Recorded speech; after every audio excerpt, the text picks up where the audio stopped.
here's what I'd like you to do. I'd like to put everything away except your notebook and a pencil or pen.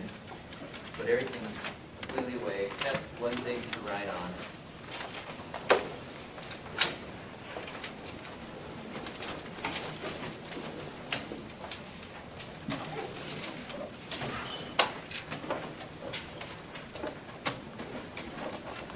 Okay, now I'm going to count you off, and I'd like you to, I'll show you what to do after I give you a number. So watch the number that I give you.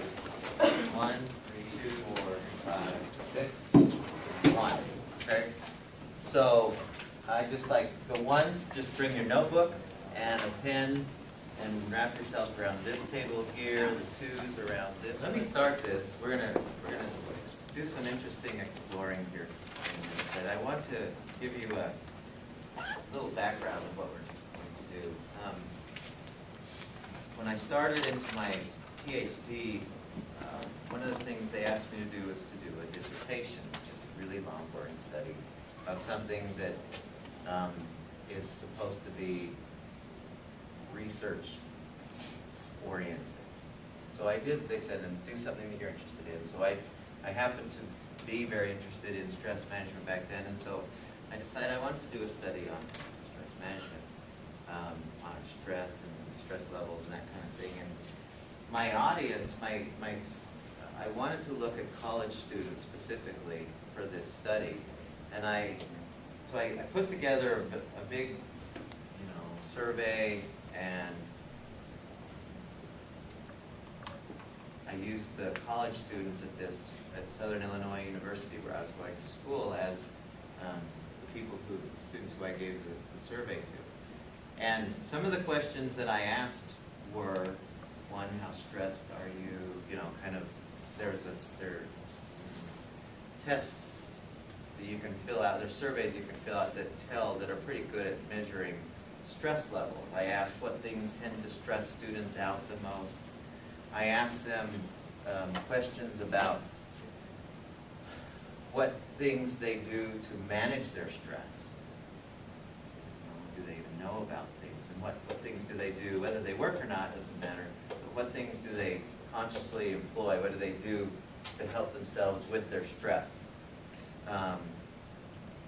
We asked if they worked or not, and a few other things. It was kind of interesting, some of the results. One of the things that we found in this study was when you looked at men and women, males and females, who do you think reported higher stress levels between those two? What? Women? Why do you think that? Any guesses? I mean, you're right. Why do you think women reported? Any guesses why women reported higher stress levels? They have more stuff going on. That's probably true. Okay. Maybe in general, women tend to be more emotional with things. They take things personally. So when something bad happens to them, it's not just like, oh, this just happened. We take it real personally, and it's like, oh man, this happened just to me today. Yep. Go ahead and join this group right here. Yeah, they're a lot closer to their emotions, but also they internalize and personalize things. Is that what you're trying to say? Yeah, when a guy, it's like, oh, that happened, okay, whatever. Or a girl, that happened, oh my God, that happened. And it becomes more closely emotional. What about freshmen, sophomores, juniors, and seniors?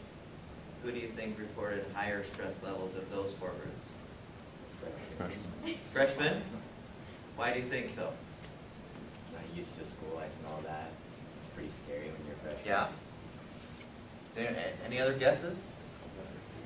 Jake, say senior, how come? You gotta make something of your life after that. And they're starting to think about what's next. Well, that's accurate. The freshmen and seniors reported higher stress levels than did the sophomores and juniors. We tested,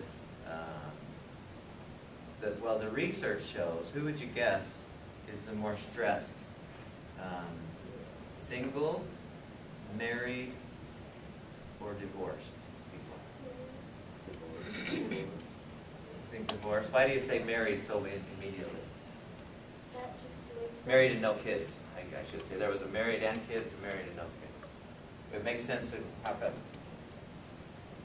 Because when you're single, you don't have to worry about paying the monthly rent, so this other person can live with me, or, I don't know, I'm not married, so I'm just saying. The studies seem to show that of all of those groups, married people are the happiest. I know, we're going tonight. All the married people I know. But in our survey, it was the single reported more stress than the married people. And we didn't have enough divorced people in this group. It was primarily 18 to 22, 23-year-olds were almost all of the people who took this particular survey. Well, we asked them, what do you do to try to deal with your stress? You know, what things do you consciously try to do, whether it's useful or not? What do you try to do to deal with your stress? Any guesses what they selected? And this was about as typical. I mean, if you looked at like Utah schools, they're not very typical because the population of Utah and the culture of Utah is different than most every other state with the religion, the predominant religion, and students are older and so many more are married. This particular it was very 18 to 24-year-olds, 19 to 24-year-olds. What would you guess was their top ways that they said, here's how I deal with my stress, try to cope? Yes. Drinking was about number 3. I think drinking was number 3 or number 4. Definitely way up there. The exercise was about, I'm trying to think, it was like 7 or 8. It was down there a little ways. Any other guesses? Sleep was in there. Sleep was in the top 10. They said the number 1 way was watch TV. That was the number 1 way they said. Whether it worked or not is a different deal, but that was the number 1 way they said that they dealt with their stress. Number 2 was hanging out with friends. And so from that, I started to think, well, do people even know? Because we asked them, do you know about these other ways? Or through the survey, we got to a sense of, the things that we're learning in here, useful, effective ways, and they just had no awareness of them at all.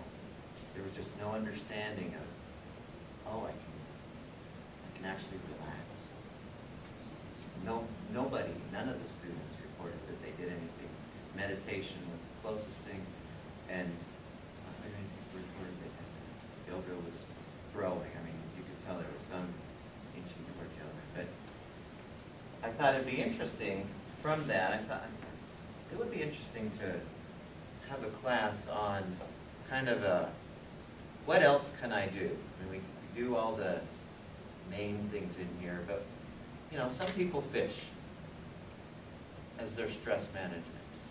And I think if you feel better afterwards, go for it. And there's a lot of things that people do that are like that seem to work, seem to be beneficial, or they try things that may not necessarily work, but they think this is what I know. So what I'd like you to do in your groups is just for a minute, I'd like you to brainstorm just for 2 or 3 minutes, just write down as fast as you can. I'd like one person to kind of be your spokesperson or write down the stuff that you're going to come up with.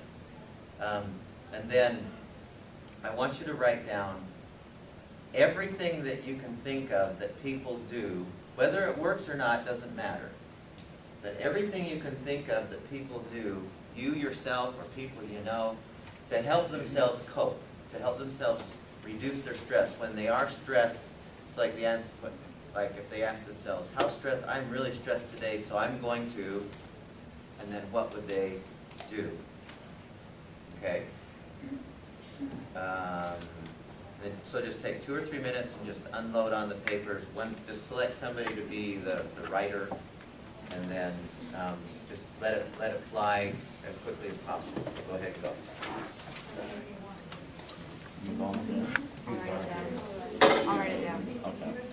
Doesn't matter if it's effective or not, doesn't matter if it works, just Cool. I think it's get fine. the Slide it out, sure. What I'd like to do from this point on is, let's look at, go around and have you tell us what's on your list, and you in the group, just kind of hit each group and then keep going around. And there may be things that aren't on the list that we also think of as we're doing this. And then I'd like us to kind of categorize where would we put these as far as how beneficial, how much they work toward reducing stress, and if they are beneficial to our health as well. And some things might help us for they might make us feel a lot better, but they may have some problems inherent in them that we may not want, as far as our health is concerned. So, let's just throw out one thing that you wrote and then tell us if you're just in your group, somebody from your group, tell us, where would you put it up here? So what was the first thing, or one of the first things you wrote on your list? Eat. Okay, and where would you guys put that one? As a means for managing stress. You would? How come? Because depending on how much stress we have, which is probably funny. And you normally don't grab broccoli. Yeah, it's Yeah. You don't grab what? Broccoli. Broccoli. When you're stressed. What is the stress foods?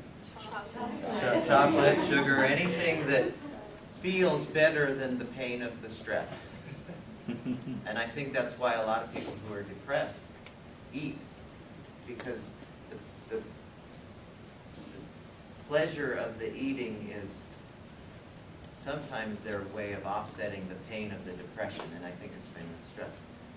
Okay? Now, obviously, we could say, we can't do without eating, and some of my favorite times, my most relaxing times are with my wife at a restaurant. So, we can't say, I just never eat, if I'm stressed, that's not a good, but when we're eating just unconsciously, mindlessly, because we are weak, that I'd agree, I'd put it there, so, okay. The thing is, some people get stressed, they don't. Yeah, and we've already discussed why that is, haven't we? The body shuts off all of its unnecessary functions. And so, yeah, we still need to make sure that there's some eating going on. Okay, good. What's another one that you guys listed? Take drives.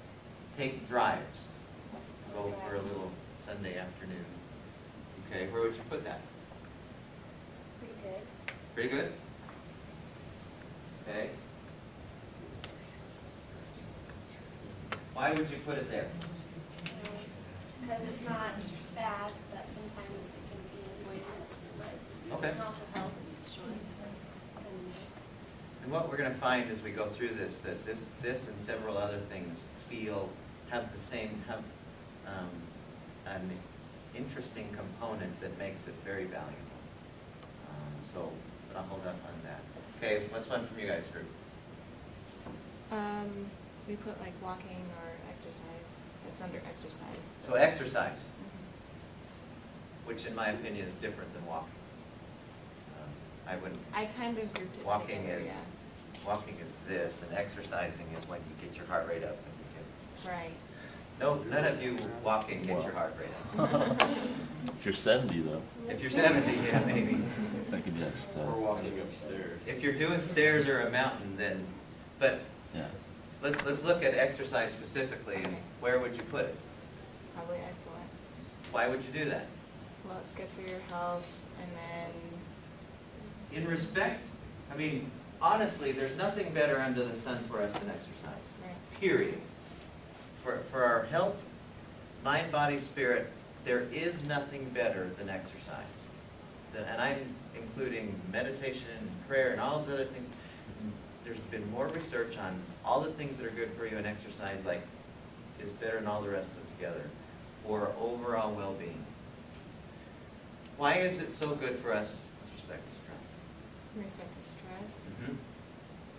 Think about, and this is for everyone, think about the stress response and the big bear. Well, when we're stressed, we get like all those fight or flight muscles going on, and so when you're exercising, it's like you're actually using that energy. You're doing something about it. That's what I was gonna say, you're using all of this. Exactly. And that's exactly right. If you're giving yourself the message, which is essentially what you're doing when you say, uh-oh, and then that, all the hormones, all of the energy systems, all the systems using energy, if you're giving yourself that message to run from a bear, the smartest thing you can do is run. Or do something that utilizes those same systems. Whether it's, racquetball or swimming or whatever it is, doesn't matter. Now, here's the golden question. What's the best exercise? Of all the exercises that are out there, is there a best one? What's the best one? Swimming. Swimming? Who said that? April, do you think swimming? How come? It's low impact, so it's not gonna hurt your joints as bad and stuff. And, Yeah, you certainly, nobody ever hurts their ankle swimming. Yeah, and it's like a full body cardio workout. Okay. Yeah. Certainly does. It's very boring looking at the bottom of the pool. No. Yeah, swimming is excellent. Are there any other ideas? I like running. You think that's the best? Okay. What if you have bad knees and you're old? Like me. Biking? Jake? Biking is a great one. I think just all generally cardiovascular exercise. Just anything Okay. that you enjoy to get some heart rate. There's one right answer to this. There is one right answer. And you're in the direction. The best exercise is the one you'll do. Doesn't matter what it is, as long as you do something. If it's running, then that's the best exercise. If it's swimming, if it's biking, whatever it is, if it's those rowing machines or Taibo or spin class or Zumba or whatever, as long as you're doing it, then that's the best exercise. I remember that my wife's family has this, they had got this stepper machine. You ever been on those? Oh man, it's dreadful. It took me 5 minutes, and I was even watching something on TV that was interesting. I was like, man, this is the worst exercise. I'm sure it's good for you. Something good was happening on this apple, I'm sure. But it was so terrible. But I could ride my bike for 2 hours without even thinking. I'll bet Jake could ride your bike for 4 hours without even thinking about it, right? Just keep on going and going and going. That's the best exercise, whatever you do. Okay. What's another, you guys, what's something else? Our first one is ignoring or shutting things out, Ignoring? like the stress or the problems or whatever. Yeah. Where would you put that? Bad, question mark. Ignore?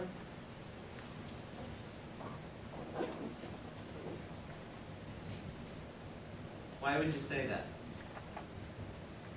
I mean, give me an example of what that would look like if you're ignoring it, which sounds like it's different than taking your mind off of it, because when you just take your mind off something, like let's say that you're really worried about a test, right? You've got a test coming up, and you're just consumed with anxiety and nervousness. Well, if you just think about something else, mindfulness, you've taken your mind off that which is making you nervous, and that's kind of a how is this different than that? You're ignoring how to get past it, I guess. You know, you're ignoring how to overcome it, and you're just. So if there's something that Yeah. needs to be done, or some, like maybe a relationship situation where, you know, you've got an argument with somebody and you need to deal with it rather than not deal with it. Is that what you're maybe pointing at?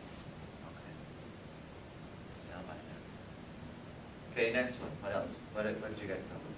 Cleaning. Cleaning, like your house, Yeah. your car. So where would you put that?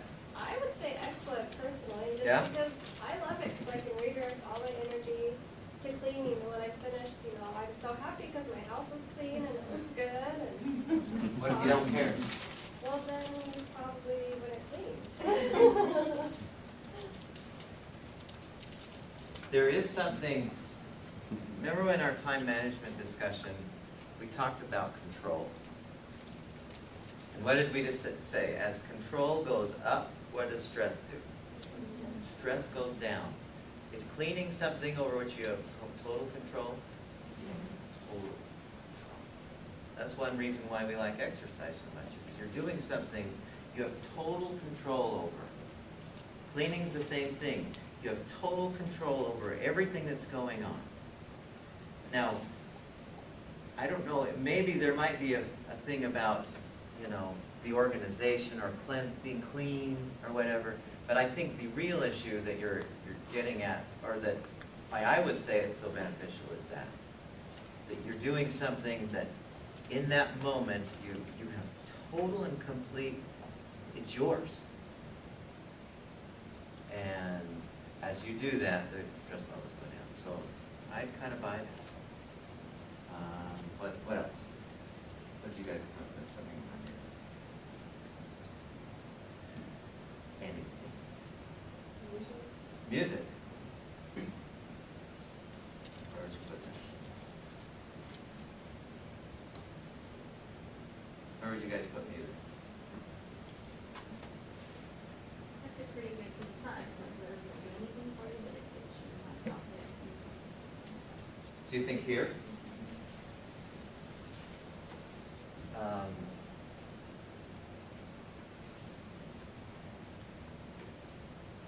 Would it ever go this way?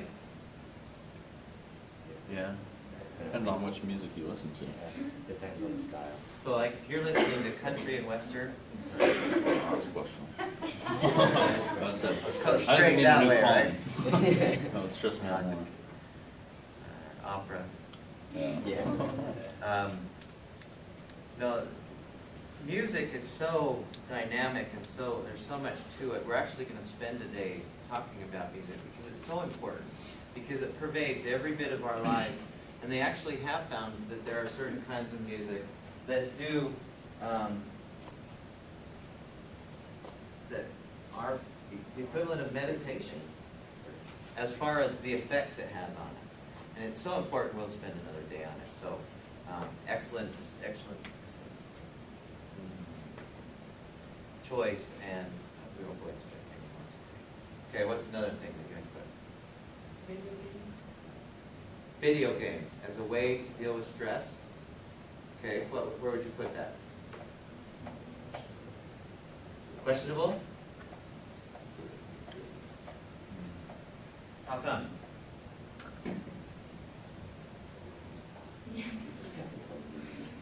It's a what? A waste of time. Did I tell you about the student in here? 24 hours?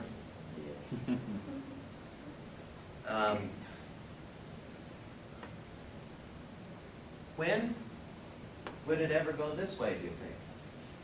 I think if it's a good video game, because they've got a lot of them now that make you think, like a lot of puzzle games and stuff like that. So those are the ones that I like, because then I can sit there and I can actually get my brain working. And I'm like, oh, this is fun. So I Like think what it's kind of a good puzzles? game. There's one. Sudoku or whatever, how do you Well, say yeah, that? I like those, but then they've also just got like board games, just like, you know, there's this many this and this many that, you know.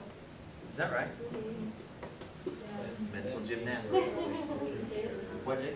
Hand-eye coordination and dexterity and stuff. I have a 2-year-old who loves the Wii. the Mario Kart car lead.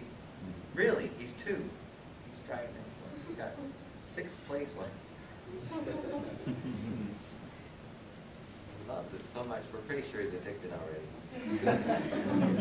But I think there is some of that hand-eye coordination, but there's something else that I think may happen with video games, because I don't want to just say, it's like a lot of things, I don't want to just shut them out and say, okay, we should never do these things, because there might be some value, and if it's intellectual, that's even better, but what do I you was think? gonna say, games are fun, so like you're having fun, and if it's a party game like Rock Band, then you're with your friends and you're having even more fun, and it's just reduces stress.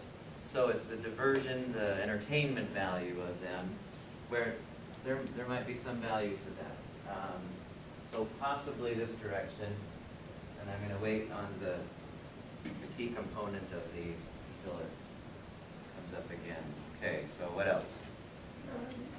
Massage. Massage. Where would you put that? Yes, Excellent. Yeah. question about that. You think? Why would you put it there? Why did you,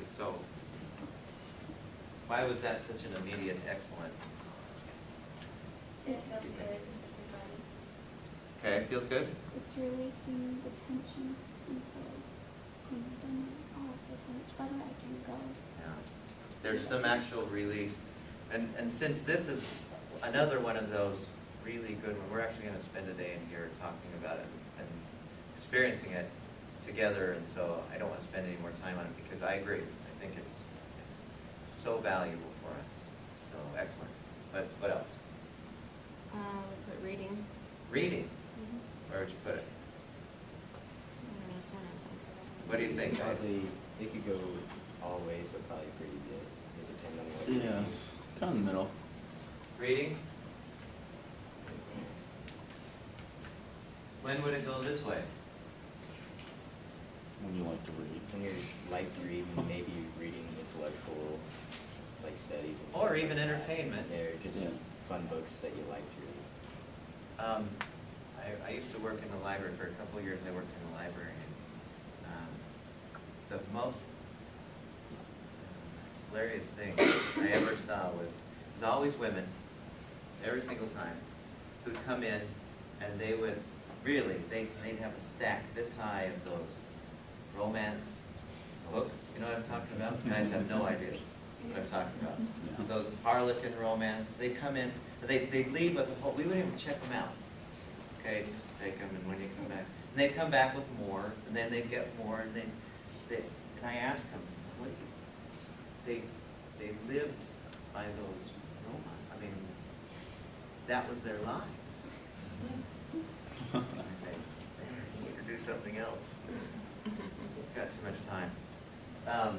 In that sense, I would say, it's got to be good. But I think reading is another one of those that will show that has that same component in it. And if it's something that we enjoy, I mean, anytime you do something that you're enjoying, like for example, roller coasters, let's use that as an example. Does anyone in here hate roller coasters? Just does not like the idea of going up and straight down? You do? Bad thing for you, huh? How many of you are like, I can take them or leave them? Anyone in here like that? So you're a couple of you. The rest of you are like, love them, right? Now, what's your name? Amber. When Amber goes on the roller coaster and she hates it, really, this is true, she creates cancer-producing chemicals in her body because she hates it. Doesn't have anything to do with the roller coaster. It's her interpretation of something as, I hate this. They found that when you think that thought, you produce a corresponding chemical that tends toward cancer. When you do something you absolutely love, regardless of what it is, you produce cancer-fighting. Your immune system is bumped to help fight cancer. Is that cool? They call that's the whole mind-body connection, psychoneuroimmunology. which we explore in the other class a little more. Whenever we think happy thoughts toward a thing, or positive or enjoyable thoughts, our body responds with joyful chemistry. It's really not just a metaphor that positive thoughts are good for us. It is physiological. So if reading is something you absolutely enjoy, or doing the puzzles or whatever, and you just love it, oh man, this is so great. But the instant you get into a textbook that you hate, man, it's doing bad things. So, there's another example. Okay, who's next? What did you have? What did you guys? Another thing. Take a bath. Take a bath. Where would you put it? I don't know, I kind of looked at it in your excellence, it could almost be like a massage, like, you know, the heat and everything, Yeah. relaxation. Think in terms of the stress response. Why is, I'm assuming, be warm, jacuzzi would be in the same realm. What is it about a massage or a bath or jacuzzi that is beneficial for stress? Think physiologically. Besides, it's enjoyable. Physiologically, why would this be a good thing for stress? Jacuzzi or a warm bath? How does it do that? It does. I mean, like, you just feel relaxed and you hit the warm water. When you're in the stress response, your muscles, do they relax or tighten? Tighten. If you have, if you're in the stress response, are your hands warm or cold? Cold. You're cold, right? Your feet, warm or cold? Cold. So you have blood flow going to your fighting and flighting muscles. When you get in the jacuzzi, the blood flow goes back to the extremities, and as it does, it adds more oxygen to your muscles. Your muscles just kind of go, oh, I'm safe here. You never get into jacuzzi going, oh, gee. I don't know if I want to be in this jacuzzi. It's so scary. It's a very safe place. There's no sense of threat going on. That coupled with the warmth, and I think there's something about water that we inherently really like. That it's just a part of us, like the water. So I'd agree. Jacuzzis, baths, put it here. Okay, what else? Who's next? Let me spell that. One C, two Z's. What is another? You said smoking and drinking. Smoking and drinking. First of all, here's my question. Why would that get on your list in the first place, that somebody would smoke as a reason for, or as a means for dealing with stress? Because if you think of, is nicotine a relaxant, a depressant, a stimulant, a hallucinogen? Which is it? Nicotine. A stimulant. So why would anyone choose that in the first place if they're stressed? Because they're crazy? Okay. Yeah, it just makes me feel good, I think. In what way?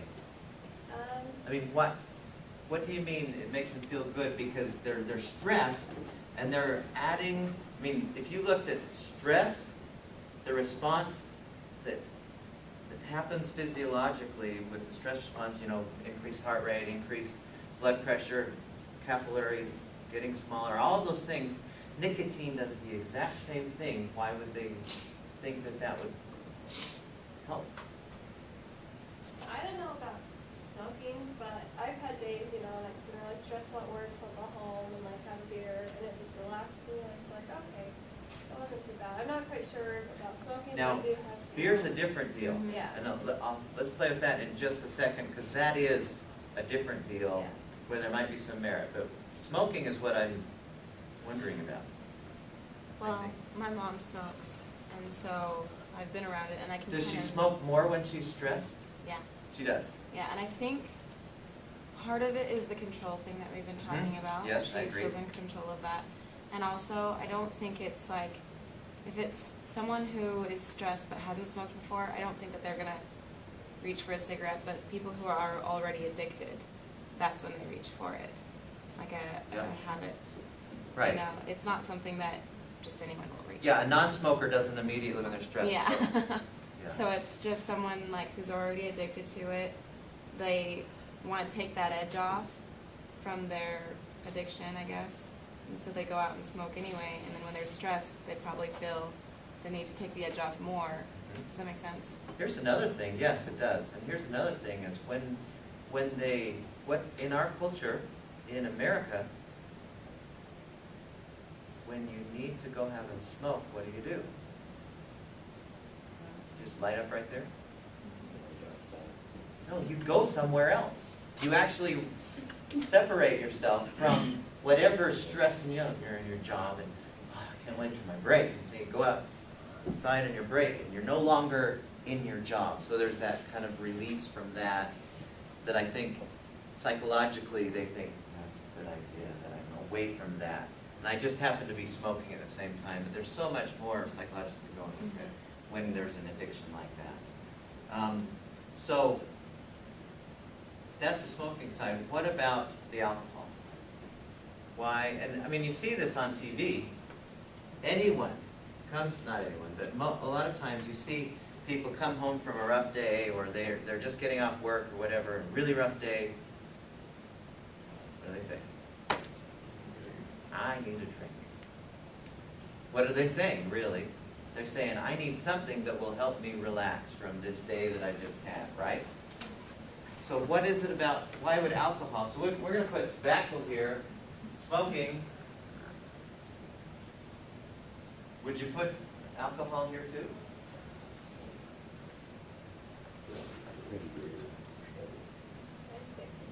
Is alcohol a stimulant, a relaxant, a depressant, or a hallucinogen? Depressant. A depressant. Okay. What happens to the blood vessels when you drink alcohol? Do they dilate or constrict? No. They tend to dilate. As a matter of fact, I have seen studies that show that that at least they conclude in these studies that people who drink one drink a day are better off than people who drink no drinks a day or more than one drink a day for heart health. You may have seen that or may not have, but there's evidence to show that, sure, alcohol is useful for turning off the stress response. So where do we put it?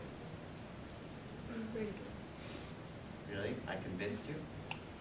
I That's- thought that before. But then we're Okay, so Doesn't alcohol kill brain cells? And it's a poison to the body. 1 ounce of alcohol kills 10,000 brain cells. Every ounce of alcohol kills 10,000 brain cells. One binge drinking, which is by definition 4 to 5 drinks for men, for women 5 to 6, maybe it's 3 to 4, 4 to 5, kills 100,000 brain cells. Gone. Do brain cells regenerate? No. And the reason why I would say, and this is from a health scientist, somebody who's been studying health for 25 years, I don't know of a single alcoholic who didn't start with a drink a day. Nobody just becomes an alcoholic. And I have 2 in my family. I guess 3. One's an alcoholic always. And they all started with 1 drink a day. But then To there take off the are edge. thousands who have one. Certainly, and in Europe, that's part of, that's part of your meal. You have some. So I guess it's it's kind of up to you where you would put that, depending upon your ability to control that. Personally, I choose, I don't think it's a good idea at all. Just because what I've seen in my family, I bet if I started drinking, I'd be addicted too. But there's probably plenty of people who don't. So don't go out of here saying, Mike thinks everyone should be drinking. I don't think we should be drinking. But there's also evidence to show that it works. And I don't think we should be drinking. What else? Okay, so something else on your list. Anything? You have a long list. What else? Watching a movie. A movie. Okay, where would you put that? You're pointing at the middle one. Well, With it your can eyes. be pretty good, but if you spend the whole day with the TV, then I don't think it's good. Okay, so it's another one of those, can be helpful. What if the movie is, we're in October now, and on every cable channel, sci-fi and all of those, everything's really scary, right? Is that useful? If you enjoy it. But if you enjoy it, it's the other way, exactly. What if you're watching, like, have you ever seen Brian Regan or somebody like that? Do you ever know who that is? Yeah. Hilarious. One of the most funny people I've ever seen. Is that helpful? Is that for stress? Is that useful? I mean, laughter is one that we would put up here, I think, that has to do, you could stick in here with movies if you're enjoying it. Why is humor so beneficial for us? 2 or 3 reasons. Why do you think that humor, if that's the kind of movie, we'll look at other things, but why would humor be so useful for us? And there was actually a guy, was it Norman Cousins, who wrote the book. He had like 2 or 3 months to live. He was a professor in California, and he had like 2 or 3 months to live. I hope I'm getting this right. And he said, well, if I only have this much time to live, then I'm going to enjoy it. He had a disease called, I know I'm getting this wrong, it sounds something like ankylosing spondylitis, which some kind of cancer, I believe. And they said, you have 2 or 3 months to live. And he says, okay, I'm just going to enjoy the heck out of this. And so he got Laurel and Hardy and MASH videos. This was quite a long time ago. Laurel and Hardy, that kind of feel, and he liked the movie, the TV show MASH. I don't know if you've ever seen that, but it was really a big, it was most, it was very popular in the early 70s. And he overcame cancer. He overcame this problem, whatever it was. He went on to write and lecture and wrote books on it and everything about it. And he did research on the value of humor, the value of laughter, and what it does. Now there's a lot of people who are doing research on laughter, that it's absolutely crucial that we include laughter into our days for our health, not just because it feels good, but for our health. And what's going on when you laugh? I mean, when you're finding something humorous, besides at somebody's expense, it's also kind of funny. What's going on in your mind in relation to stress? Think about it in terms of stress. What's going on in your mind considering the stress response, or what's not going on in your mind? You're not thinking about stress while you're laughing, while you're having fun. Yeah, there's no sense of threat, right? Remember, we have that stress response where you have that line, and then there's a perceived threat that always shoots the stress response on. And when you're finding humor in something, it's almost impossible to find any sense of threat when you're finding something humorous. So the body goes, oh, I'm okay here. No stress. So I'm going to even go so far as to say I think it's over here. All the tons of research on it is just showing that it's so beneficial for us, not only emotionally but physiologically as well. Going back to the movies, again, if it's enjoyable to you, you have to sit through chick flick or something, then it's clear over here. But it's your interpretation of it. Okay, what else? What's something else you guys have? Talk to someone. Talk to somebody. Where would you put it?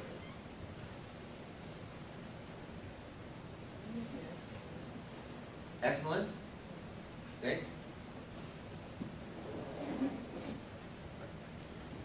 What happens, let's ask you guys this, what happens when you have something on your mind or something's on your chest and you talk it out to somebody who you know is listening? What happens then? What do you notice happens? Doesn't seem like it's big. Whatever the problem was, kind of Yeah. smaller. Like, 'cause for me, I make things in my head a lot bigger than they really are. When I talk to someone, then I kind of like think of them as big as fun as I thought it would be. Okay.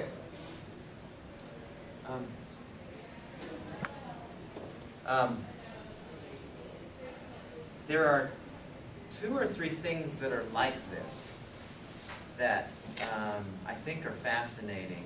Sometimes, sometimes people talk things out. Another thing that people do, women far more than men, another way of releasing that surface tension. What is something that women do way more, and it seems to work, that's like talking something out? Right. Okay, writing it out. So, they actually did studies. Well, let me see if is there anything else like that? There's 2 or 3 other things that are along these same lines that seem to work, not only because we've sensed that, but they've done studies on these as well. Crying. Who said that? Crying.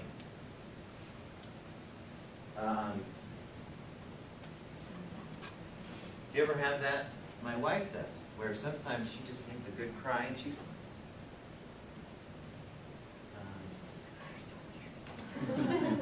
What? They are weird. Doesn't make a bit of sense. But something happens. They've actually found that when you cry, there's toxins that come out in your tears.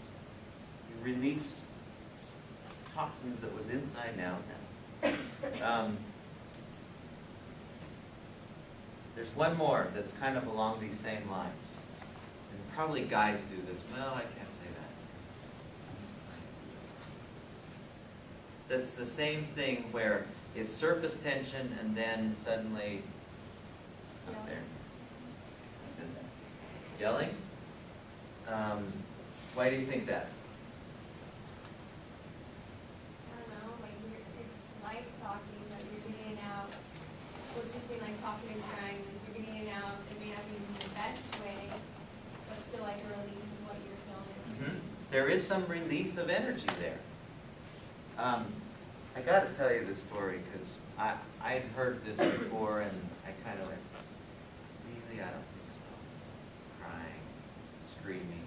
I'd heard of scream therapy, where they actually, and there are actually seminars you can go to where this is included in there as self-help kinds of things.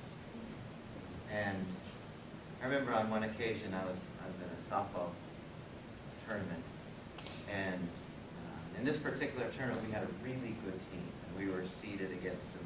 Our first game was against a really rotten team, you know how they seed teams, and best place to the worst, and then it's like brackets, you know, like when you watch a tennis match or whatever, or a tennis tournament. Well, we were playing a really rotten team, and it was a double elimination tournament, so we played the first game, and we found out really quickly, it was a weekend, we were going to be playing all weekend, where it was our plan. And after about 2 or 3 innings, we realized these umpires did not like us at all. They were our enemies for some reason. Because every single call that could have gone either way went against us. Even the ones that weren't close, that were in our favor, went against us. And we ended up losing the game. And, you know, I was reasonably mad because I wasn't planning on losing. We were planning to be playing all weekend long. So we played the very next hour. We played again, very next game. And same umpires. And same outcome. Everything was the same. The umpires, they hated us. We were yelling. And by the time the game was over, I mean, we were so mad. All of us on our team were so mad. And we were throwing things and you know, screaming. And we were so, I don't get mad at many things, but bad umpires. Anyway, so I got in my car, my wife was with me, and I was just driving 90 miles an hour home. So, because my whole weekend, everything that I had planned to be doing was gone. You know, I was shot to pieces. I was so mad. I was driving. My wife, you okay? Yes, sir. And I got to my house, and it was such an unusual, I really don't get mad at things. So it felt awful, and so I said to my wife, I'm going to get on my bike and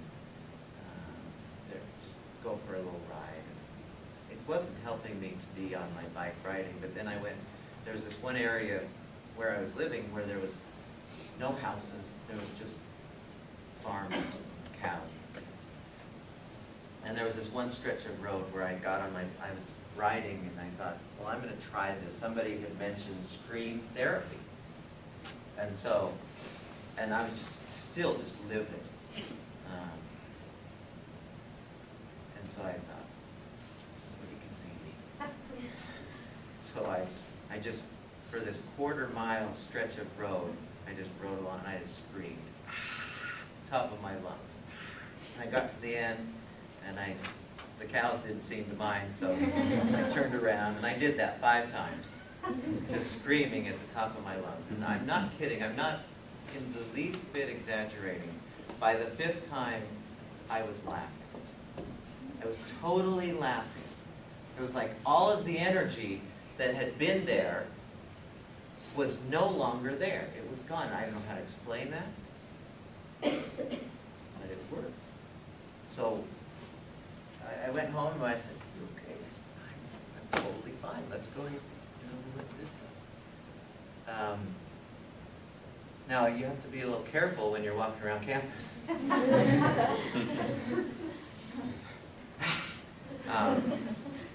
But what can you do that's the equivalent, or at least that's, you know, so they don't cart you off somewhere? I've heard people do this into their pillows or turn the stereo way up and just sing at the top of your lungs. You know, because then people, oh, she's just liking the song. But really, you're screaming. But I think there's something to that. I don't know how to explain that energy that you no longer have when you talk it out or when you sing or cry, but something happens.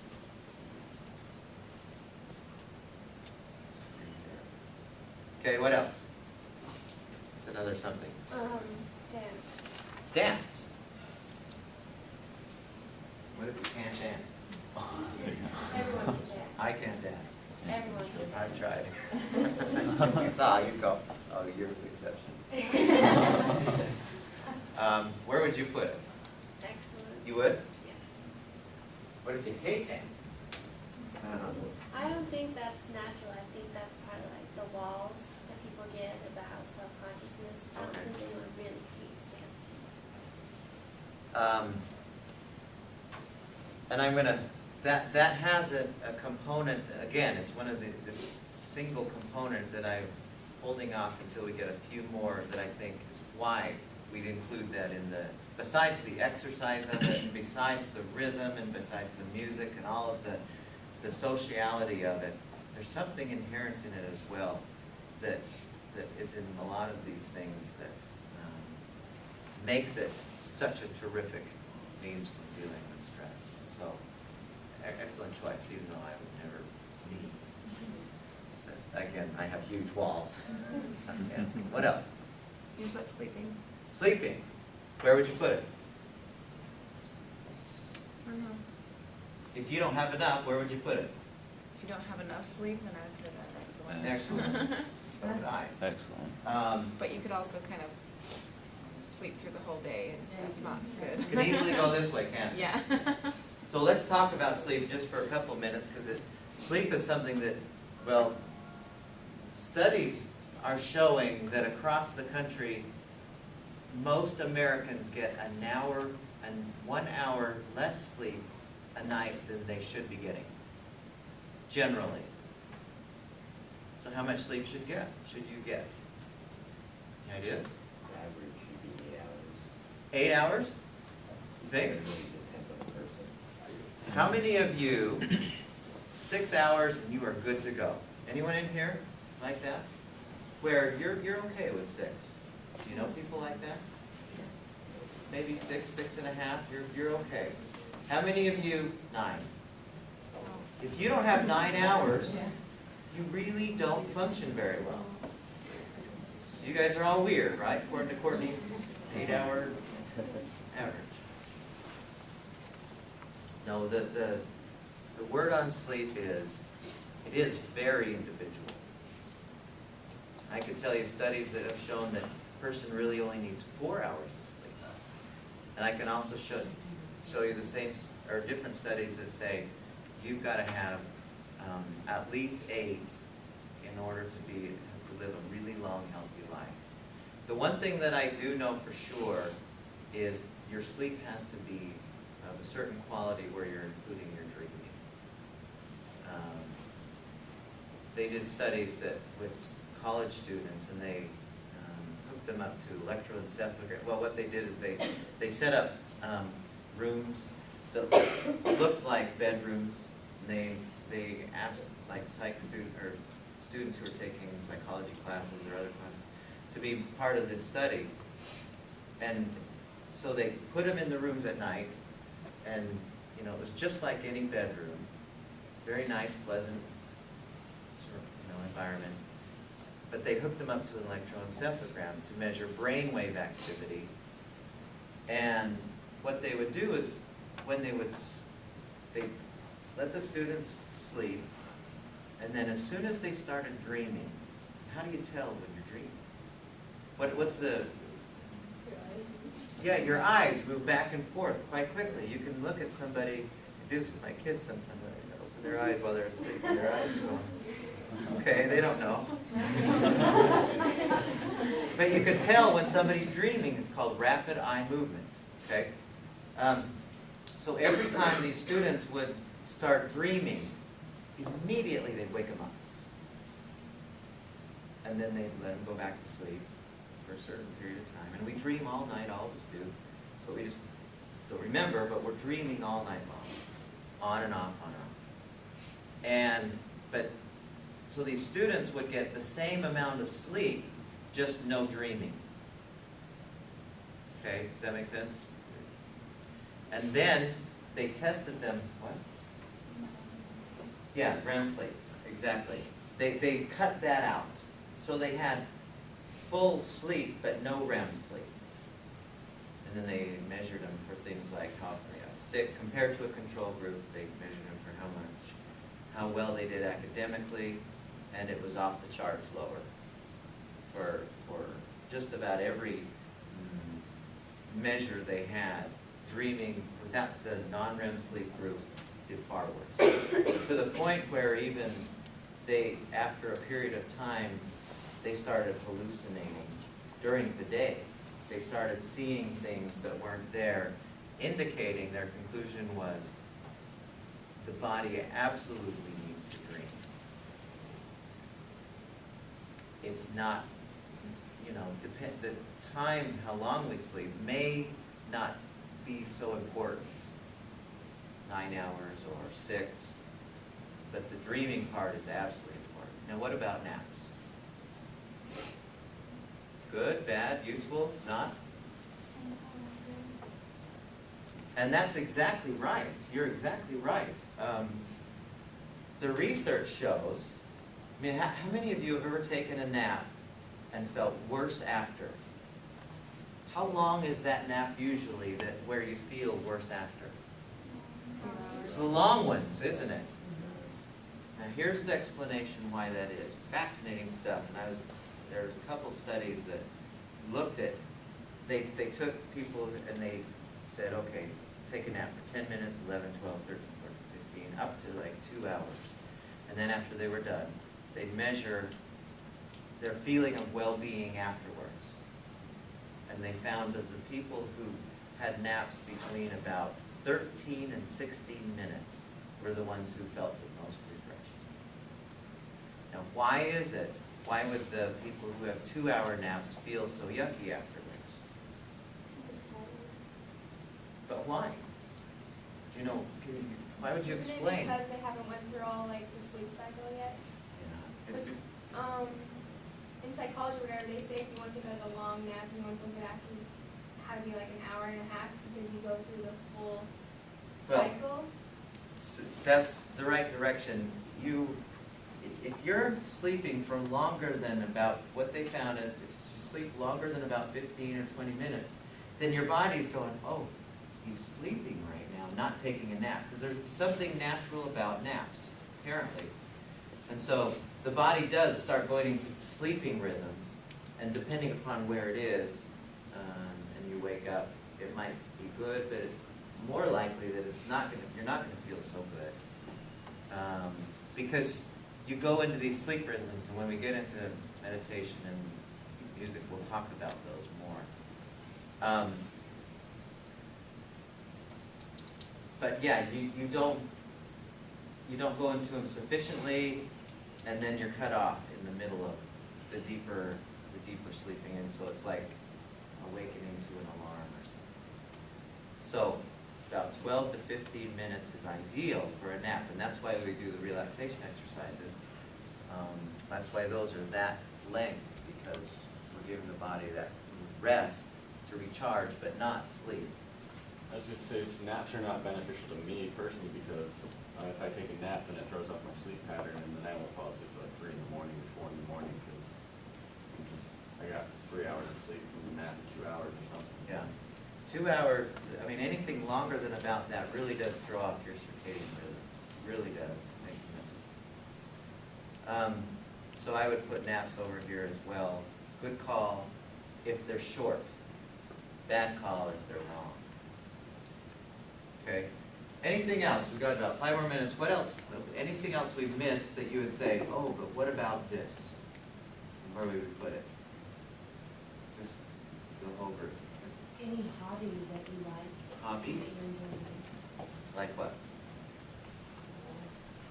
You like playing golf, or, you know, you like hiking or biking, or. Okay, where would you put those? I put them as excellent, Okay. because it gets you doing something that you like to do, it'll definitely take your mind out of it, and more than likely, hobby kind of involves activity.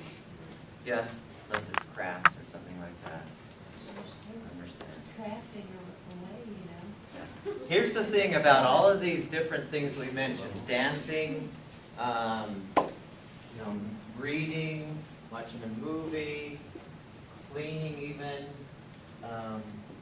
Where is your mind not when you're focused on that particular craft or dancing or reading or any kind of a hobby? Where's your mind not usually?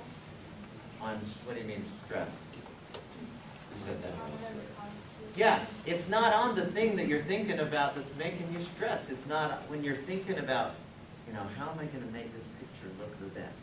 Well, your mind is then not on that test that's coming up.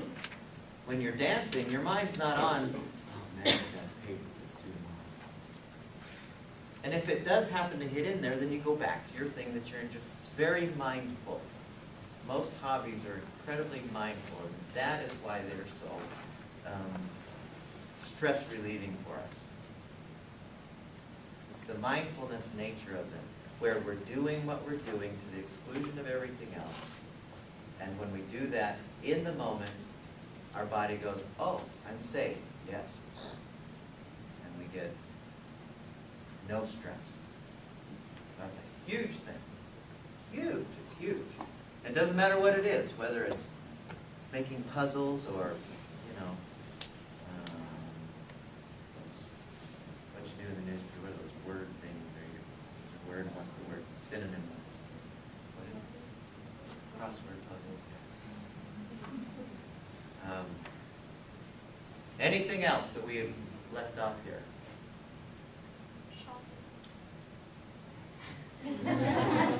Where would you put that?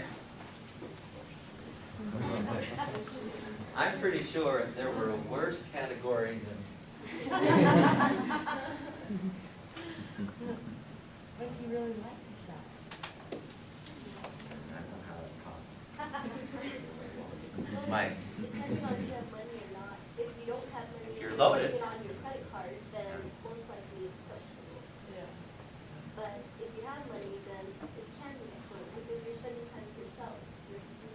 and doing something valuable as far as you perceive for yourself, right? If you're buying some new clothes and you think that will help you feel better, why not? Is that what you're saying? Yeah, one of my worst experiences in my life was I was with my wife at a Nordstrom, and she was trying on clothes, and the Bee Gees were playing in the background of the music. I thought, this is hell. This must be what hell is like. Waiting for her to decide on clothes. Bad music. Anything else that we would put over here? I'd say being with friends and family. Being with friends and family, yeah. I agree. If you like them. And I think another thing that doesn't always get mentioned, but I think when we do service, when we do something for somebody else, we're being mindful and we're taking our minds off of ourselves, which is always nice. We do something for the benefit of somebody else, and I think there's something spiritual about that, where you're by benefiting somebody else, you are somehow benefited as well. That comes back to you. We would also probably include yoga, meditation, some of the things that we have yet to play with in this class that are really a lot of fun and really, really incredibly powerful. Well, I think this is a good start. The book does a pretty good job of including other things, and I think this is useful for as you work with your family and you guys are becoming experts in stress management, and you have family and friends who are still wigging out. You have an understanding of maybe you may not like to do yoga or you may not like to meditate, but maybe there's some things that you could, let's go watch a funny movie. Let's go, as a matter of fact, on my online class, for the stress class, they are required, one of their assignments is to watch